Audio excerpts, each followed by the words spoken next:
Hello, hello, hello, and welcome back to Thando's Holla. Anyway, I felt like I had to do the fan always. This is my setup that I was doing for my Cosmic Spark YouTube channel, where I do tarot and astrology and other spiritual things. So I'm just gonna keep the aesthetic. Sorry. Okay.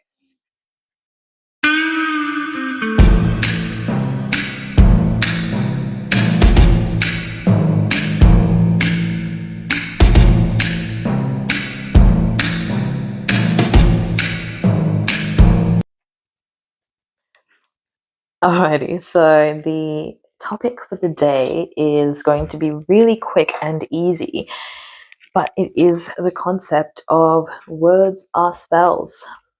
As a spiritual girly, but you don't even need to be spiritual to believe this, words are spells, okay? Be careful what you say out loud, especially if you've ever said something and it came true, even if it was a little bit scary, even if you're like, oh, that's a fluke. If that's ever happened to you, you are probably a really fantastic manifester. It certainly happened to me. And I want to give you really clear examples so that we can get on the same page as to why I'm saying this, because I feel really called to talk to my collective and talk to my community and the people that will be drawn to my channel. Just to be super conscious, especially this 2025 with all of the planetary changes that are going to be going on this year. It's going to be crazy. Be very careful how you are speaking to yourself, okay? Be very careful how you're speaking about yourself. Be very careful what you say you would want to see materialize, even if it's for funsies. I'll tell you a story later, but it's true. You are, how do I say this? Your relationship with yourself, your relationship with your mind is the most deeply personal and impactful relationship you'll ever have. Not any relationship outside of yourself will ever achieve what growing and learning and being curious about yourself and engaging with, conversing and communing with yourself. Nothing beats what you get from that, mentally, physically, and spiritually. I can credit weight loss to a good mindset because I just changed my self-perception and I started viewing myself as more valuable because I put in the effort by journaling and, doing subliminals and doing mirror work or whatnot.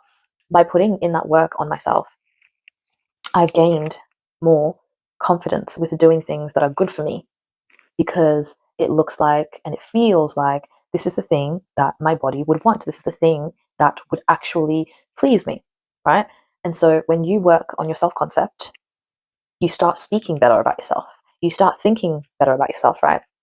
I can remember a time that I focused on trying to affirm that my skin was clear.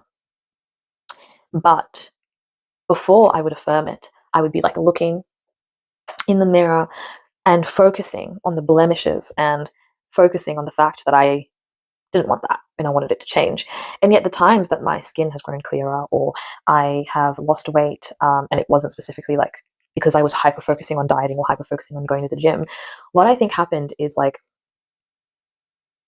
it grew from a place of self-acceptance and just being like, okay, looking in the mirror and saying to myself, what can I say to myself that I love about myself as is in the present moment? And then the more that you are affirming the things that you do like in yourself, it may be slightly different for everyone, but I have certainly now at this age gotten to a place where I'm like, it's easier for me to see the good things.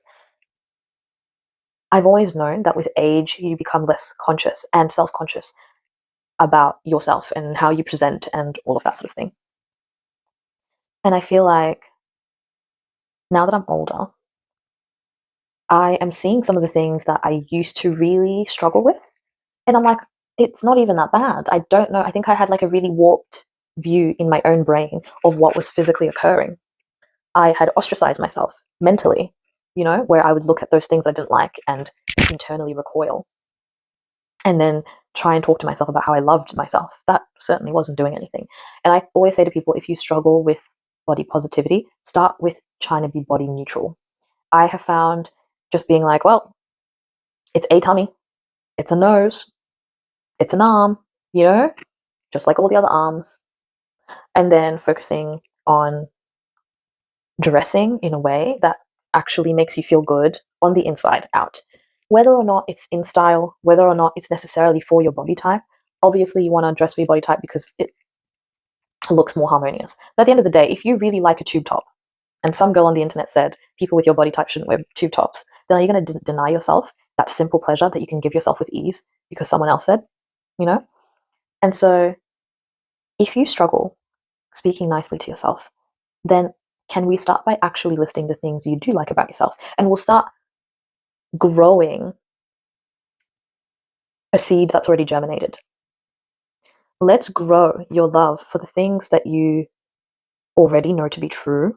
And let's get you to a place where you are saying it out loud with ease, okay? So you identify that you're really good at playing the guitar. You identify that you're a really good public speaker.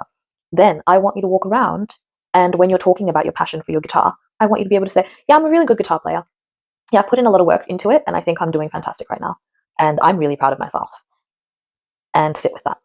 And it will be hard at first, and it'll be really awkward because people aren't used to complimenting themselves, and people are used to when someone compliments them going like, oh no, oh please hold it back. No, me? No, surely you. But those things are secretly detrimental to our mental health. You are saying when someone sees the good in you that it's not that impressive, it's just me. What about the other guy who can play guitar like Gary Moore, and I'm just like, I can just pick a couple chords, make it sound like something's happening. How about you just celebrate yourself just because no one actually will give it justice. I tell you that now. No one will ever celebrate you the way that you could celebrate yourself because no one knows you the way that you know yourself. Have you ever thought about that? And so when you, in response to being told things that you're good at, oh no, oh no, why are you rejecting a truth? Why are you choosing to not bet on yourself? Why are you choosing to let someone else walk away going, okay, well, that was, I don't know if I should say, I don't know if I should compliment her, It doesn't really matter what other people think. But it's more, why would you deny the universe giving you an opportunity to uplift your day and give you more positive moments and things to hold on to?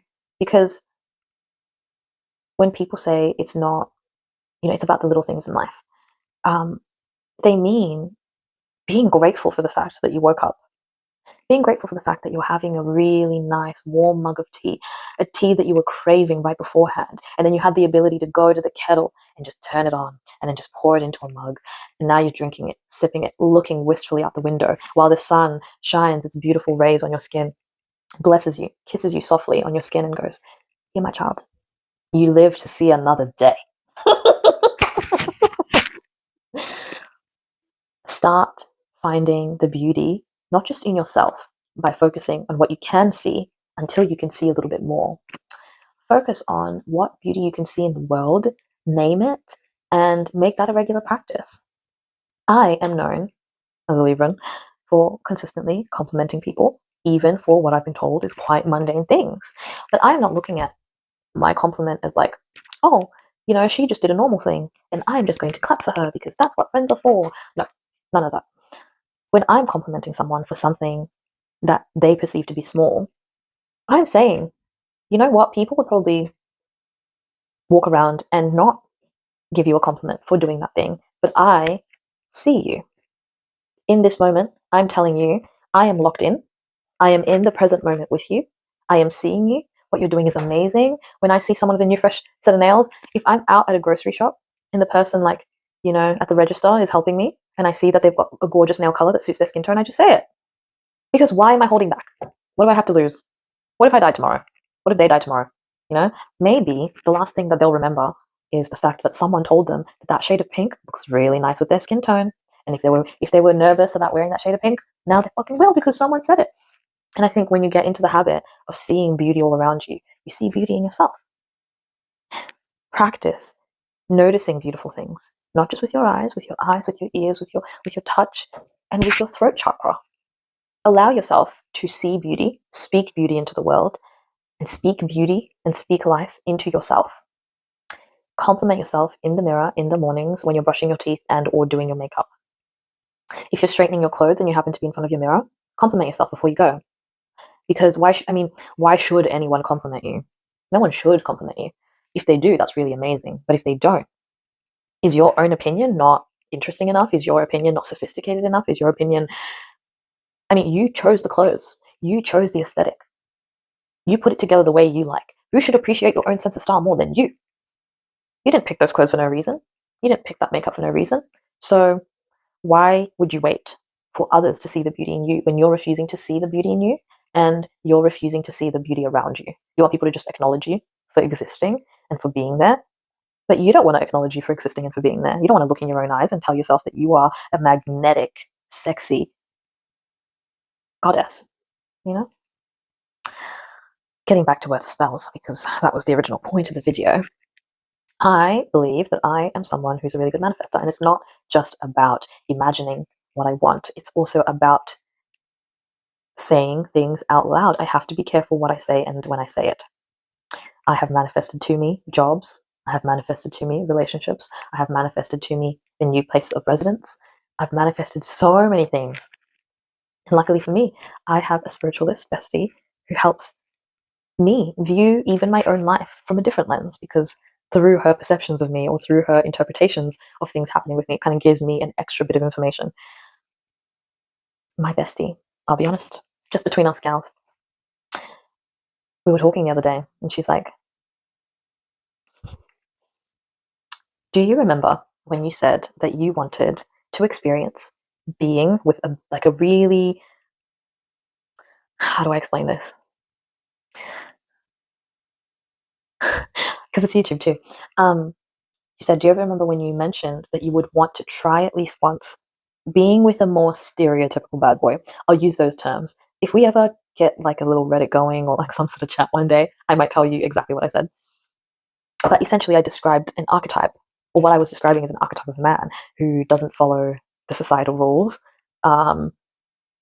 maybe is a bit selfish in certain areas, maybe has unconventional business practices that may not work well for society and may not be like the best addition to society. And I think the thought process was back then, I thought maybe it would be exciting, like you watch TV shows about like women dating like, I don't know, gangster men. I say gangster, but I'm in Australia, so I'm not talking anything that serious. I'm just saying like the archetype of like your rogue masculine type of energy. I think it was like a young, rose tinted. Wouldn't it be fun and exciting? Would it make things more sexy? Would it make things more, would my life become more interesting and zany? And like, could I predict what would happen next in a sort of situation like that? I was kind of looking at it like that. And I did materialize it. I did. It was, it was a bit crazy. It's not an experience I would repeat, but it's one worth having for growth. I don't want you to have it. That's why I'm talking to you. And so be careful how you speak to yourself, how you speak about yourself.